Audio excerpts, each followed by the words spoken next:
5 दिन तुम घर से बाहर रहे हो, 5 दिन में उसने कोई नई शरारत की है, कोई नया वर्ड सीखा है, कोई नया स्टेप लिया है, कुछ उसका जो मेंटली या उसकी जो फिजिकली जो चेंजिंग उसकी बॉडी में आई है वो तुमने मिस कर दिया। उस वक्त मुझे इस चीज़ की समझ नहीं थी आती और मैं कहता था कि यार ये इतनी it's not a big deal, लेकिन it is a big deal कि आप बहुत सारी जो अपनी फैमिली की चीज़ें हैं वो आप मिस करते हैं। ये एक और बैड पॉइंट ट्रकिंग का था। नंबर 3 पे मैं लेके आऊँगा डेंजरस जॉब। ट्रकिंग जो है ये one of the most dangerous job है। एक अच्छे दिन में, एक अच्छी रात में, चांद की 14वीं रात है, सिटी में ड्राइव कर रहे हैं, इसमें बहुत अच्छी ड्राइव है। लेकिन सम टाइम ऐसा होता है कि आपको बैड विंटर -25 में, स्नो स्टॉर्म्स में, आपको तूफ़ानों में ट्रक चलाना पड़ता है, आपको बर्फ़ के ऊपर ट्रक चलाना पड़ता है। और वेदर जो है ना अमेरिका और कनाडा का वो बहुत ही ब्रूटल होता है। इस वजह से जो बैड वेदर में ट्रक चलाते हैं लोग उसमें बहुत प्रॉब्लम होती है। और डजेंट मैटर कि आपका कितने माइल्स का तजर्बा है, कितने साल का तजर्बा है, जब आपके खुदा न खास्ता कुछ हादसा होना है तो वो हो जाता है।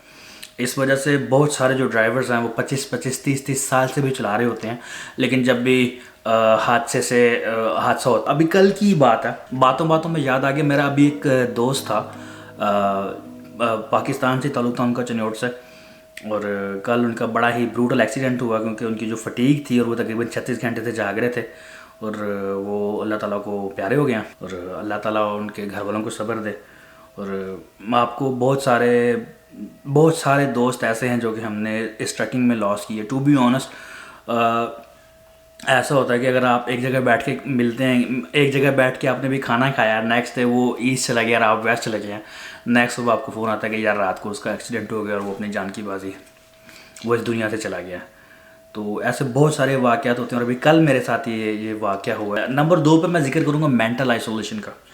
मेंटल आइसोलेशन का ये है कि जब आप 5-5, 6-6 दिन किसी इंसान से नहीं मिलते इन पर्सन और आप सिर्फ ट्रक में चला रहे होते हैं, आपके आसपास सैकड़ों मील कोई इंसान नहीं होता और समटाइम हज़ारों मील आपके आसपास कोई आपका जानने वाला इंसान नहीं होता। ज़्यादा से ज़्यादा आप क्या करते हैं कि आप किसी को फ़ोन कर लेते हैं या सीबी रेडियो पे किसी से बात कर लेते हैं। तो जो मेंटल आइसोलेशन है ना, तो आपके जो दिमाग में एंग्जाइटी और जो कहते हैं ना खिचड़ियाँ पकती रहती हैं कि यार क्या होगा, मेरे बच्चों का क्या बनेगा, मेरे माँ बाप का क्या होगा। और वो जो फटीग है ना, जो मेंटल फटीग है, मेंटल इलनेस, इसलिए जो रिकमेंडेड है ना, लोग तो 15-15, 20-20 साल से भी चला रहे हैं, लेकिन 14-15 साल के बाद आपको ट्रकिंग छोड़ देनी चाहिए।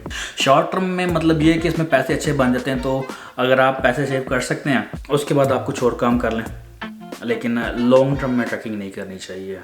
आपकी जो मेंटल आइसोलेशन है, अकेले रह रहे कि आप आधे पागल हो जाते हैं आधे पागल हम पहले ही होते हैं और आधे पागल हम बाद में हो जाते हैं। और नंबर 1 पे मैं जिक्र करूँगा हेल्थ इश्यूज़ के। मैं जब ट्रैकिंग शुरू की, मैं उस वक़्त 56 kg मेरा वेट था और मेरे जो 6 पैक्स थे वो 6 पैक थे और मेरी जो फिज़िकल हेल्थ थी वो बहुत अच्छी थी। लेकिन 5-6-7 साल में क्योंकि आप वॉक नहीं करते और जो आपकी जो मेंटल फटीग और स्ट्रेस होती है, कोलेस्ट्रॉल बढ़ जाता है, आपका शुगर लेवल बढ़ जाता है क्योंकि आप वॉक नहीं कर सकते। और अगर आप 12 से 14 घंटे ट्रक चला रहे हैं तो 12 से 14 घंटे ट्रक चलाने के बाद आपके पास इतनी हिम्मत नहीं होती कि आप वॉक कर सकें, आप कोई एक्सरसाइज कर लें। हालांकि आपको करनी चाहिए, 12 से 14 घंटे जब आप ट्रक चलाते हैं तो उसके बाद आपके पास इतनी हिम्मत नहीं होती है कि आप कोई वॉक कर लें या कोई एक्सरसाइज कर लें। उसकी वजह से जो आपकी हेल्थ है, जो फैट है वो बढ़ता रहता है, उसकी वजह से आपका कोलेस्ट्रॉल बढ़ता है, आपका शुगर लेवल हाई होता है। उसके बाद जो आपकी जो हेल्थ है वो ख़ास तौर पर आपका जो यूरिक एसिड है वो बढ़ जाता है और बहुत सारे जो ट्रकर्स हैं हमको बहुत सारी बीमारियां हो जाती हैं। तो अगर मैं कहूँ कि लॉन्ग टर्म में मैं ट्रैकिंग नहीं करना चाहता और इस वजह से मैं बहुत सारे इसका जो अल्टरनेटिव है वो ढूंढ रहा हूँ कि अल्लाह ताला कोई ऐसा सबब लगा दे कि मैं कोई और काम कर लूँ और मैं ट्रैकिंग से अपनी तकरीबन जो है हमेशा के लिए जान छुड़वा लूँ। अल्लाह ने चाहा तो इंशाल्लाह ऐसे ही होगा। अब आपको मैंने इसका ट्रैकिंग के जो अच्छे ट्रैकिंग के फ़ायदे भी बता दिए और ट्रैकिंग के नुकसान भी आपको बता दिए। तो मेन चीज़ ये आप पे है कि आपने अपने लिए क्या सोचा है, आपने क्या डिसाइड किया।